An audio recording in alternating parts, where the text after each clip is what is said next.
Same me, stronger soul. New chapter, more power. Watch me.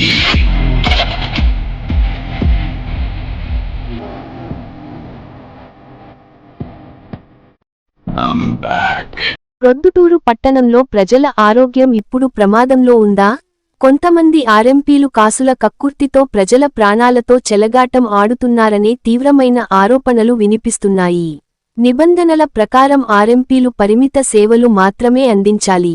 కాని ఇక్కడ పరిస్థితి పూర్తిగా విరుద్ధంగా ఉందని స్థానికులు చెబుతున్నారు. సూది మందులు వేయడం, మందులు రాయడం, తీవ్రమైన వ్యాధులకు చికిత్సలు చేయడం, ఇలా పూర్తిస్థాయి డాక్టర్లా వ్యవహరిస్తున్నారనే ఆరోపణలు వినిపిస్తున్నాయి.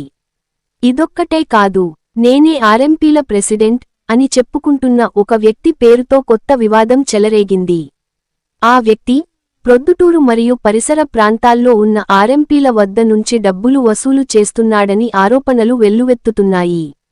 జిల్లా వైద్యాధికారులకు మామూలు పేరుతో డబ్బులు సేకరిస్తున్నాడా? జిల్లాలో జరిగే మీటింగ్స్ ఖర్చులు కూడా ఆర్ఎంపీల దగ్గర నుంచి వసూలు చేస్తున్నాడా అనే ప్రశ్నలు ఇప్పుడు గట్టిగా వినిపిస్తున్నాయి. ఇంకా ఆశ్చర్యకరమైన విషయానికి ఏమిటంటే, ఆర్ఎంపీలకు సమస్యలు వస్తే అందరి దగ్గర నుంచి రూపాయి వసూలు చేసి ఖర్చు మాత్రం పావలా చేస్తున్నాడనే విమర్శలు ఉన్నాయి. ఇది నిజమైతే ఇది సహాయం కాదు, ఇది దోపిడీ అని ప్రజలు అంటున్నారు. పేద ప్రజలు సరైన అవగాహన లేకుండా ఈ ఆర్ఎంపీల దగ్గరకు వెళ్లి చికిత్స తీసుకుంటూ తమ ప్రాణాలను ప్రమాదంలో పడేస్తున్నారు. అనుభవం లేని వైద్యంతో, తప్పుడు మందులతో ఎన్నో కుటుంబాలు బాధపడుతున్నాయనే వాదనలు వినిపిస్తున్నాయి. ఇంత జరుగుతున్నా జిల్లా వైద్య ఆరోగ్య శాఖ అధికారులు ఎందుకు మౌనం వహిస్తున్నారు?